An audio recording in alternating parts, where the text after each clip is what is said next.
नमस्कार बंधुসকল welcome to my channel केतिमान नতুन शब्दলৈ আকৌ আহিছো আপোনালোকৰ মাজত আজিৰ প্ৰথম শব্দটো হৈছে ডিজেনাৰেট ডিজেনাৰেট মানে হৈছে অৰ্ধপতন সেক্লুড মানে হৈছে বেলেগ বা পৃথক কৰা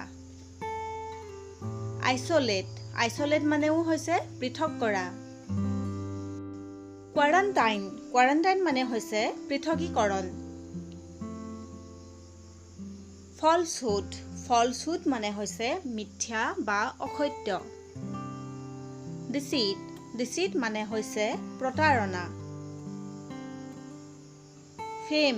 ফেম মানে হৈছে খ্যাতি গ্লোৰি মানে হৈছে মহিমা বৈভৱ বা প্ৰতাপ ফৰ্টিটিউড মানে হৈছে ধৈৰ্য বা মনোবল bogus মানে হৈছে জালি বা মিছা sacrosanct মানে হৈছে পবিত্ৰ profane হৈছে অপবিত্ৰ ধন্যবাদ if you like the video subscribe and press the bell icon